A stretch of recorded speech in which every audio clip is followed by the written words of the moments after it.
Moikka moi! Kiva, että sä löysit tänne mun luokse, tänne metsän keskelle.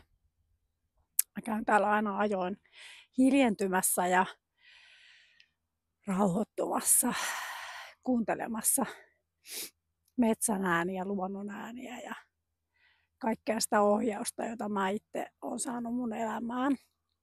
Mun nimi on Jaana ja mulle on tullut semmoinen painostava tunne siitä, että mun pitäisi alkaa tehdä videoita ja jakaa sitä kaikkea tietoa, mitä mä itse saan.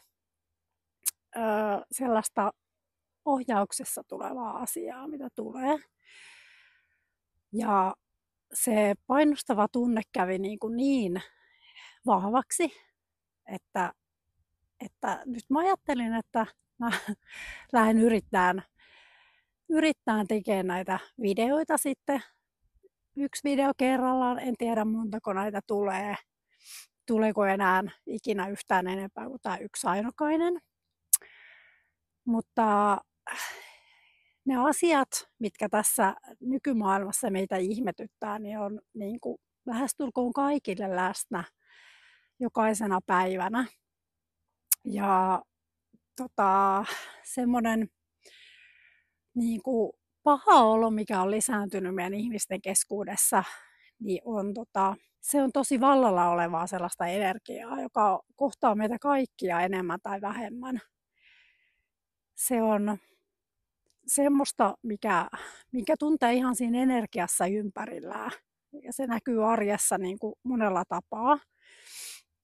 Ja mä oon paljon pohtinut sitä, että miten paljon työskennellä niin kuin itse omien tunteiden kanssa, paljonko antaa niille tunteille valtaa ja paljonko lähtee dramatisoimaan niin kuin elämää ja ympärillä olevia asioita. Millaisilla tunteilla niihin lähtee mukaan, minkälaisella voimalla. Ja ne asiat, mitkä ehkä triggeröi itsessä, niin onko ne just niitä asioita, mitä sun pitäisi ehkä lähteä miettimään. Tai ainakin minun lähtee miettimään, että mikä siinä on se, mikä herättää ehkä ärsytystä. Ja mun tällainen niin kuin pohdiskeleva elämän polku on löytynyt muutamia vuosia sitten, mikä lähti tulemaan oman pahan olon kautta.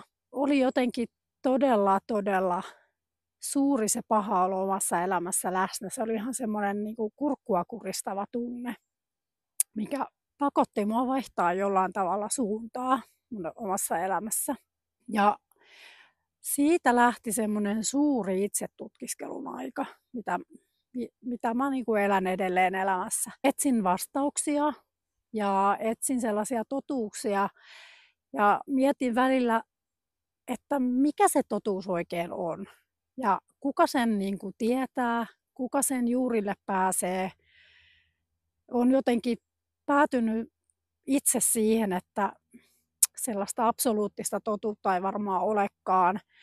Se, mikä on mulle totta, ei ehkä sulle ole yhtään totta. Tämä maailma näyttäytyy niin erilaisena just mulle kuin sulle, että me voidaan elää niin kuin hyvin erilaista elämää. Sitä myöten, kun mä sitä totuutta jotenkin lähdin etsimään ja pohdiskelemaan itseäni ja tutkiskelemaan itseäni sisältä käsin, niin mulle alkoi tulla semmoista ajatuksen virtaa. Mä leikkisesti olen kutsunut sitä niin, että se on niin kuin joku sanoisi korvanappiin asioita. Se ei ole mikään ääni, vaan se tulee ajatuksen tasolla. Sitä alkoi toistua mun elämässä. Ja mä huomasin, että se tulee sellaisissa hetkissä, että mä ajattelenkin vähän jotain muuta ja yhtäkkiä mulle tulee singahtaa ajatuksiin niin kuin ikään kuin joku kuiskaisi jonkun asian. Mulla meni hetken aikaa, kun sitä vahvasti tuli. Mä rupesin kutsumaan sitä ohjaukseksi ja opastukseksi mun omassa elämässä. Ja mä huomasin, että se oli hyvin mulle tarkoitettua asiaa, mitä mulle tuotiin. Olin kyllä ajoittain hyvinkin hämmentynyt, koska ihmettelin, että mistä tätä niin kuin tulee ja mistä tätä tuodaan. Ja sitten mä ajattelin, että se tuntui kuitenkin hyvältä ja oikealta. Ei millään tavalla väärältä tai pelottavalta. Mä ajattelin, että tämän kuuluu mennä justiin näin. Ja jostain syystä just sillä hetkellä mun elämässä oli sellainen aika, että mä olin valmis sille ohjaukselle. Koska eihän se tuu jos sä et koskaan pysähdy tai hiljenny. Jotkut kutsuu meditoimiseksi, jotkut sanoo, että ei osaa meditoida, mutta jonkinlainen hiljentyminen on ollut sen niin kuin äärellä, että joka on johdattanut mua siihen, että on tullut sitä ohjausta. Ja mä kutsun jotenkin tätä elämää semmoiseksi suureksi suunnitelmaksi, joka toteutuu pieni asia, pieni palanen kerrallaan ja just siinä aikataulussa, kun on tarkoituksenmukaista. No, sitten mä olin saanut hetken aikaa tätä ohjausta. Niitä usein tuli metsälenkillä tai aamulla, kun hiljennyin, niin sellaisissa hetkissä. Sitten niitä alkoi tulla myös mun läheisille mun kauttani, koska hoidan toisia ihmisiä, niin niitä alkoi tulla myös hoidoissa ihmisille, ketä mä hoidin. Se tuntuu jotenkin hirveän hyvältä, että voi olla avuksi ja joku kutsuu sitä kanavoinniksi, mutta itse ajattelen, että se on niin kuin tietynlaisten asioiden välittämistä. Jotenkin ajattelin, että nyt tässä hetkessä on tullut se hetki mun elämässä, että mun on tarkoitus varmaankin tietyllä tavalla välittää sitä tietoa sellaisille ihmisille, jotka on sitä valmiita vastaanottaa. Viime viikolla mua lähestyi eräs ihminen tällaisen viestin välityksen kautta. Hän on mennyt hiljattain toiseen ulottuvuuteen, jossa hänen työtehtävänsä jatkuvat. Tiedän sen. Hänen iso tehtävä on välittää tietoa tänne meidän keskuuteen. Se päivä, kun se tapahtui, että se tieto mulle tuli, se aamu alkoi jo hyvin erityisellä tavalla. Siinä aamuna, kun mä heräsin ja mä olin just saanut silmät auki ja suuntasin katseeni ikkunasta ulos, katsoakseni lähinnä minkälainen sää on ulkona, niin mä näin taivaalla 2 tuikahdusta ja mä tiesin heti, että se on semmoinen merkki, että jotain tänään tapahtuu, jotain hyvin erityistä. Mä lähdin siitä päivän puuhiin, askareisiin ja mulla oli koko aamupäivän hyvin semmoinen painostava olo ja semmoinen levoton olo. Mä tiedän, että jotain tapahtuu tänään. Se ei tuntunut pahalta, mutta mulla oli semmoinen vähän levoton olo, että mun tarvitsisi tehdä jotain muuta kuin näitä askareita, arkiaskareita, mitä mä tässä kotona teen. Ajattelin, että mä lähden metsään rauhoittuun. Tähän samoiseen metsään tulin kävelemään ja kuljeskelin täällä, hakeuduin yhteen minulle hyvin tärkeäseen paikkaan ja hiljennyin siellä hetkeksi. Tunsin siinä hyvin voimakasta energeettistä tunnetta mun kehossa. En osaa sen tarkemmin sitä selittää, mutta se tuntui hyvin semmoiselta voimalliselta. Mulla oli silmät kiinni siinä hetken, kun hiljennyin, niin mä tunsin semmoista, kun energia kulki tavallaan mun kehon läpi. Se tuntuu semmoisena vähän pyörittävältä tunteelta se tuntui kehossa. Lähdin siitä sitten kotiin, menin sisälle ja ajattelin, että rupean laittaa ruokaa. Siitä ruoanlaitosta ei meinannut tulla mitään, koska mulle koko ajan tuotiin tietoa, että kuuluisi tarttua kynään ja paperiin. Mulla oli sellainen tunne, että nyt on tulossa jotain sellaista viestiä, mihin mun pitää tarttua. Yritin siinä selitellä, että mulla on tästä ruoanlaittoa ajatuksessa, mutta se painostava tunne tuli vaan koko ajan, että nyt pitää keskeyttää askareet, tarttua kynään ja paperiin. Ja vieläkin siitä huolimatta yritin selitellä, että en osaa kirjoittaa, en ole koskaan ollut siinä kovin taitava, että se ei ole mun vahvuuksia se kirjoittamispuoli ja että mä oon hidas kirjoittaa ja käsi väsyy ja kaikkea yritin siinä mielessäni selitellä. Se ajatus ei antanut rauhaa. No, mä otin sitten kynää ja paperia ja aloin kirjoittaa mitä mulle tuli. Mä hiljennyin siinä hetkeksi. Mulla on semmoinen kristallipallo, jonka ääreen mä hiljennyin hetkeksi siinä ja sitten alkoi tulla sanoja ja lauseita, joita mä sitten kirjoitin. Ja ajattelin, että mitä ihmeellistä tämä on. Ennen tätä kirjoitusta mulle tuli tämä edesmennyt ihminen näkyviin. Olin hieman hämmentynyt siitä. Ajattelin, että okei, että mä nyt teen niin kuin mulle tuodaan tätä ohjauksessa, että mun kuuluu tehdä ja näin mä sitten toimin. Luen tämän kyseisen, kutsun sitä kanavoinniksi. Sitä voi kutsua ihan miksi vaan, mutta tällaisen viestin, minkä mä sain, niin mä ajattelin, että mun kuuluu se niin kuin kertoa eteenpäin ja välittää se tieto. Ja tätä asiaa edelsi myöskin sellainen tilanne, että mä olin nähnyt muutama viikko sitten, ehkä 2 viikkoa sitten, tämän edesmenneen ihmisen unessa. Hän ilmestyi mulle uneen aika pian täältä lähtemisensä jälkeen. Se uni oli todella todellinen, semmoinen oikea tilanne. Muistan kyllä miettineeni siinä, että onko tämä todellinen tämä ihminen tässä ja voiko mä koskettaa häntä vai onko tämä uni, että yhden kerran elämässä mulla on ollut vastaavanlainen kokemus aikaisemmin, mikä mä tunnistin sen tunteen, että tämän ihmisen se energia on niin kuin siinä kyllä läsnä. Me juteltiin siinä, käytiin asioita yhdessä läpi. Mä muistan aamulla herättyäni sen, että mä oon hokenut vaan koko ajan sitä, että tämä on tosi tärkeä tämä viesti ja tämä on tosi tärkeä, että mä muistan kaiken, mitä hän on sanonut ja mitä me on juteltu. Kun mä aamulla heräsin, niin mä en todellakaan muistanut siitä mitään. Muuta kuin sen, että se olisi ollut tärkeää muistaa. Sitten mä ajattelin, että juttelin tästä tilanteesta muutamankin läheisen ystävän kanssa, jotka olivat sitä mieltä, että jos se tulee se asia sieltä esille, niin se tulee sitten todellakin. Että jos sen on tarkoitus tulla, niin se tulee esille. Mä luulen, että tämä viesti, jonka hän toi mulle sitten, niin oli varmasti osa sitä keskustelua. Mutta mulla on tunne, että siellä on ollut jotain muutakin, joka on ehkä pikkusen mulle avautunut. Niihin voin palata sitten joskus myöhemmin. Tämä on tietysti saanut pohtia niin kuin tätä viestissä, jonka hän toi, niin esille sen sielu niin kuin jatkaa matkaansa tämän elämän jälkeen. Mitä sitten? Sielun vaelluksesta ikään kuin, mutta myös siitä, että miten sielu voi vapautua, koska meillä ihmisillä on täällä traumoja. Meillä on erinäisiä traumoja. Ne syntyy tämän elämän aikana, mutta sitten, että ne on henkilökohtaisia traumoja. Mutta sitten meillä on myös traumoja, jotka liittyy meidän sukulinjaan. Se viesti, siinä puhutaan paljon siitä, miten se sielu voi vapautua niin kuin niistä traumoista. Ja kun sitä traumatyötä tehdään tykönämme, silloin niin kuin sen avulla me voidaan vapauttaa se sielu. Sitä traumatyötä se pitää ensin niin kuin aloittaa oman itsensä kanssa. Sen jälkeen sitten mennään niin kuin lähipiiriin, jossa sitä traumatyötä vapautuu sinne sukulinjaan ja kauemmas monen sukupolven taakse. Mä jäin niin kuin pohtiin sitä, että miksi tämä viesti tuli just tässä maailman hetkessä ja miksi asiat on tapahtunut just tässä hetkessä. Miksi niin kuin on kokenut sitä painostavaa tunnetta niin kuin tavallaan tulla jakaa niin kuin sitä tietoa, mitä mä oon saanut. Sehän ei välttämättä tunnu kaikista oikealta tai resonoi kaikkia, eikä sen tarvikaan. Joku voi ajatella, että toi on ihan hullu toi tyyppi, joka tuolla juttelee tollasia, mutta ei sekään haittaa. Sitten sen kuuluu mennä niin. Tämä paha olo tässä maailmassa tällä hetkellä ihmisten kesken, niin moni on niin kuin piinapenkissä niiden omien tunteittensa kanssa ja siellä taustalla on niitä omia traumoja. Onko ne pelkoja, ahdistuksia, mitä ne on kenelläkin. Se voi todellakin olla myös sitä muualta tullutta tunnetta, että ne kaikki tunteet ei ole niitä meidän omia, mutta niistä pitää aloittaa. Ja sen jälkeen voidaan niin kuin vapauttaa sitten isommassa mittakaavassa sitä sukulinjaa niistä traumoista. Ja se tarkoittaa myös tavallaan isossa mittakaavassa sitä, että meidän jälkipolvien ei tarvitsisi kantaa enää niitä traumoja. Ja lähipiirissä multa on kysytty, että mitä se niin kuin tarkoittaa.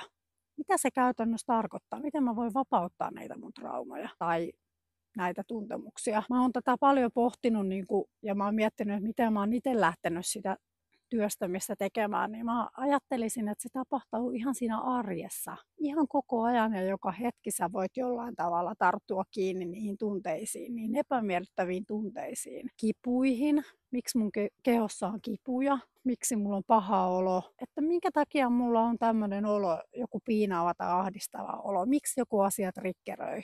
Tarttumalla just niihin tunteisiin, just siinä hetkessä, mitä elämä niin tarjoilee. Se on se hetki, milloin sä voit lähteä työskentelemään itsesi kanssa. Niin mä ainakin olen niin alkanut tekemään. Niin mä luulen, että se sillä lailla menee. Ne ei ole mitään suuria hokkuspokkustemppuja. Lähdetään pienin askelin liikkeelle. Lähdetään tutkiskelemaan sitä omaa sisintä. Mulle tuotiin myös tietoa siis siitä, että ne traumat, mitkä kulkee siellä sukulinjassa, niin aiheuttaa meille ihmisille usein niitä sairauksia. Voi olla niitä sairauden aiheuttajia, varsinkin kun puhutaan semmoista pitkäaikaissairauksista. Jossakin vaiheessa se on muuttunut se tieto sellaiseksi, että me sairastutaan, koska meidän suvussa on joku sairaus ja meillä geeneissä menee joku geeniperimä, mikä on tietysti tietyllä tavalla tottakin. Mutta on niin kuin vaiennettu niistä asioista, että se voi olla sen sukulinjan traumaa, että se kulkee siksi siellä suvussa se tietty sairaus, että sitä traumaa pitäisi lähteä purkaan pois. Ja keinoja tietysti on muitakin kuin se itse tutkiskelu. Voi hakea apua niin kuin erilaisilta hoitajiltakin. Jotenkin se, mikä sai mua pohtia niin kuin tätä tämänhetkistä maailmantilannetta myöskin, jossa ihmisille tarjotaan paljon lääkkeitä erilaisiin oireisiin ja vaivoihin, eikä selvitetä niin kuin sitä, mikä siellä taustalla on. Helppo jotenkin tukeutua siihen. Silloin ei kanna sitä vastuuta sillä tavalla siitä omasta olostaan, vaan tukeutuu niin kuin ympärillä oleviin asioihin ja tekijöihin, juuri niihin sukusairauksiin ja periytyviin tauteihin. Niin tätä on myöskin paljon tässä pohdiskellut viime päivinä, että kun jokainen jollakin tavalla kääntyisi vähän enemmän sinne sisäänpäin, mitä sieltä omasta sisältä löytyy. Se voi olla pelottavaakin. Ja ymmärrän sen, että kun siihen tuntuu, että on hetki oikea ja on valmis, niin sitten siihen kannattaa tarttua. Ja siihenkin voi pyytää apua. Siihen voi kyllä pyytää apua. Ja metsä on kyllä ihana paikka, mihin voi tulla hiljentyyn. Ja jo hetki metsässä oleilua saa yleensä ihmisen voimaan paljon paremmin. Mä uskon, että mä olen tietyllä tavalla myöskin tässä oman pelon äärellä. En ole yhtään mukavuusalueella kertomassa tässä näistä asioista, mitä mulle on tuotu. Mä päätin, että mä kuitenkin kokeilen ryhtyä tähän, koska jos elämässä ei kokeile mitään uusia asioita, vaikka ne olisi epämiellyttäviäkin, et sä ikinä saa mitään uusia kokemuksia, eikä se voi johtaa sua mihinkään uusille poluille. Ihminen taitaa olla niin mukavuuden halunen, että se mieluusti kulkee sellaisia tuttuja ja turvallisia polkuja. Mutta jos sä valitsisitkin sitten jonkun sellaisen uuden suunnan, mitä sä olisit joskus halunnut vaikka kokeilla, mutta et ole uskaltanut, niin ehkä just nyt tässä maailman ajassa voisi olla sen aika ottaa sellainen rohkeampi harppaus. Mä oon tavattoman kiitollinen siitä, että mä oon saanut näitä viestejä ja mikäli sikäli on tarkoituksenmukaista, että niitä jatkossakin tulee ja on tarkoitettu, että mä niitä jaan mahdollisesti vaikka täällä kanavalla, niin mä sen teen ja olen kiitollinen siitä ja olen syvästi kiitollinen ja liikuttunutkin siitä, että Hallikaisen Ode lähestyy mua tällä viestillä. Mulla on semmoinen vahva tunne, että Ode tulee lähestyä vielä uudelleen. Varmaan minua, varmaan ehkä muitakin ihmisiä, ketkä pystyy viestejä välittämään ja sitä tietoa jakaa sitä kautta. Ode on ollut totuudenetsijä, on edelleenkin ja tiedottaja ja tiedon välittäjä ja sellaisena hän jatkuu. Hän jatkaa sitä työtään toisessa ulottuvuudessa. Ja on aika hienoa, jos hän pystyy tuomaan meidän keskuuteen sellaista tietoa, mikä on just tässä hetkessä ja tässä maailmanajassa meille jotenkin tarpeellista ja hyödyllistä. Se sitten tapahtukoon. Oli oikeastaan aika hienoa olla täällä mettän keskellä hetki. Ja mä toivon, että teilläkin on ollut, tekin olette nauttinut tästä mettästä tässä ympärillä. Ja jos on tarkoituksenmukaista, niin me nähdään vielä uudestaan. Nyt mä toivon kaikille suuresti iloa, valoa ja rakkautta tuleviin hetkiin. Moikka!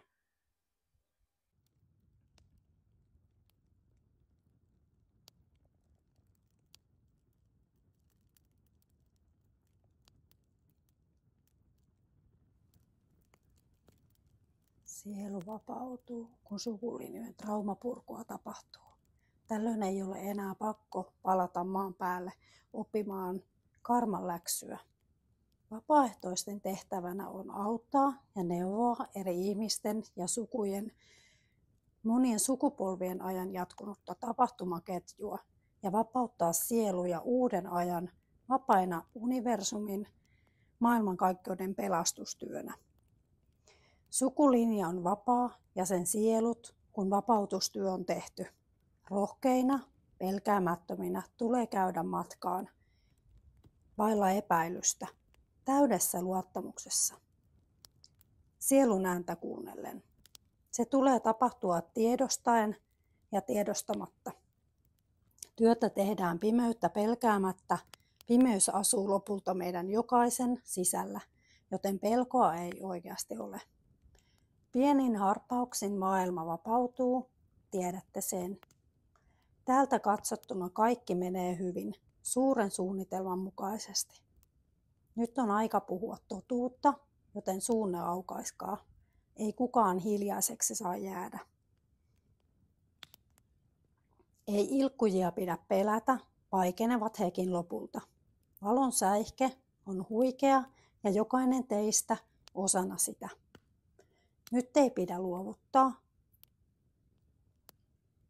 Aion taistoon ryhtyä. Voittajia olette jo, tiedättehän sen, ei epäilystäkään. Ode 21.2.25. Tätä aikaa.